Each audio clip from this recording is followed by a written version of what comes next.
देखिए, बीएसपी के लोगों को क्यों मिर्ची लग रही है, मैं आपको बताती हूँ। बहन जी तय कर लें कि वो सत्ता के साथ है या विपक्ष के साथ है, वो बीच में डोल नहीं सकती हैं, ये उन्हें साफ बता दीजिएगा, ठीक है। बहन जी कोई आसमान से उतरी हुई भगवान नहीं है, आपके लिए होंगी जो भी है, मेरे लिए नहीं है। एक महिला है, राजनीति में है, मुख्यमंत्री रही हैं, दलित समाज के नाम पर, अंबेडकर जी के नाम पर, काशीराम जी के नाम पर उन्होंने सत्ता हासिल की है और उसकी मिलाई खाई है, ठीक है। और आज उनसे प्रश्न ना किया जाए, आप में हिम्मत नहीं होगी। जो बीएसपी का कार्यकर्ता है, आप में वो हिम्मत, आप में वो दम नहीं है कि आप अपनी नेता से प्रश्न कर सकें, तो ये आपकी कायरता और आपकी कमजोरी है। मुझे क्यों कह रहे हैं?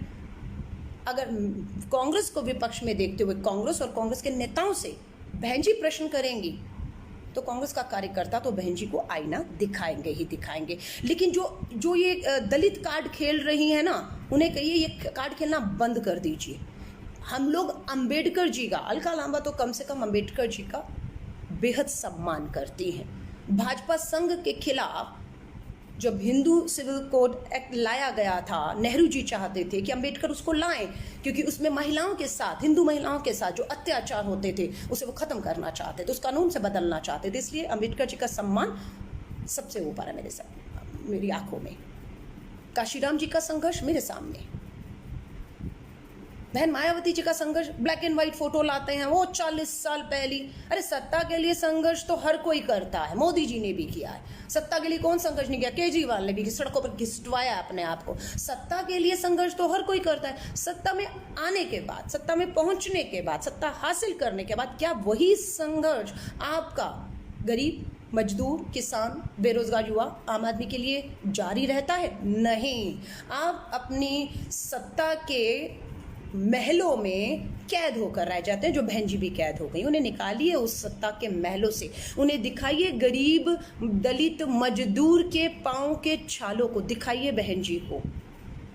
मुझसे जितना पूछेंगे उतना मैं ललकारूंगी आप लोगों को, क्योंकि मैं दलित सम्मान करना जानती हूँ, दांडी यात्री रही हूँ। महात्मा गांधी जी के जब 2005 में 75 साल पूरे हुए थे दांडी यात्रा के, तो अलका लांबा ने एक दांडी यात्री के तौर पर लगभग 500 किलोमीटर की पैदल यात्रा की थी। और उस पैदल यात्रा में जहाँ जहाँ दलित बस्तियों में बापू उस समय रुके थे, अलका लांबा भी उन्हीं दलित बस्तियों में रुकी, उनके साथ खाना खाया, सफाई की, क्योंकि अलका लांबा किसी भी तरह की जाति, धर्म, ऊंच नीच, छुआछूत में विश्वास नहीं रखती है। अलका लांबा सबको सम्मान मानती है। मैं किसी को भी उसकी जाति और धर्म से ऊंच नीच नहीं मानती हूँ। आप कहते हैं अरे बहन जी के भतीजे ने जो विदेश से पढ़ाई करके आया है, हाँ, हजारों के जूते पहनता है, बहन जी ब्रांडेड पर्स पकड़ती हैं, एक दलित बेटी, एक दलित बेटा अगर ऐसा करता है तो हमें मिर्ची लगती है? नहीं, ये आपकी गलतफहमी है।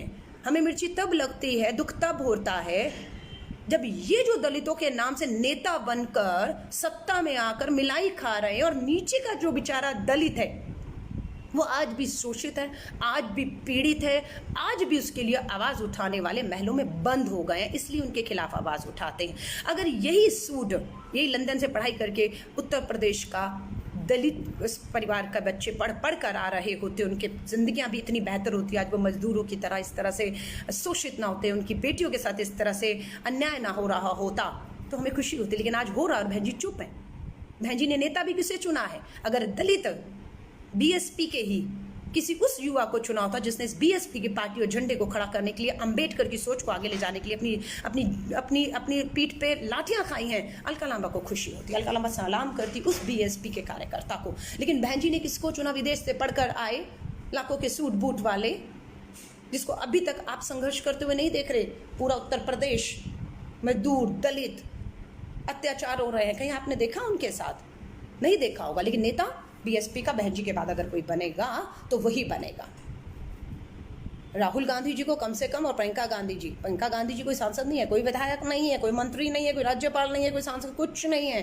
सिर्फ पार्टी के बीच में रहते हुए जमीन पर उत्तर प्रदेश में संघर्ष करके अपना रास्ता बनाएंगे। अगर ऐसे नेता आते हैं हमें वो मंजूर है। राहुल गांधी जी भी कोई प्रधानमंत्री, वो मुख्य युद्ध में राम और रहीम को लड़वाया था, और अब ये राम को बोध से लड़ाने की सोच रहे हैं, समझ रहे हैं? ये सिर्फ आपको आपका ध्यान असल मुद्दों से भटकाना चाहते हैं। तो मैं माफ़ी चाहूँगी, इनके इस तरह के ट्रेंड को आप इग्नोर करिएगा और हल्का लामा पे ट्रेंड करने से बेहतर होगा। हल्का लामा से माफ़ी जो मांगने का ट्रेंड कराते हो, क्यों मुझे फेमस कर रहे हो, कोई फ़ायदा है नहीं है। लोग भी पूछते हैं हल्का लामा कौन है जिसके नाम का ट्रेंड चल रहा है, अपना समय बर्बाद करते हो। इसलिए बेहतर होगा अपनी रीढ़ की हड्डी सीधी करिए, गर्दन सीधी करिए, ऊंची करिए और पूछिए सत्ता में बैठे लोगों से। जय हिंद, जय भारत।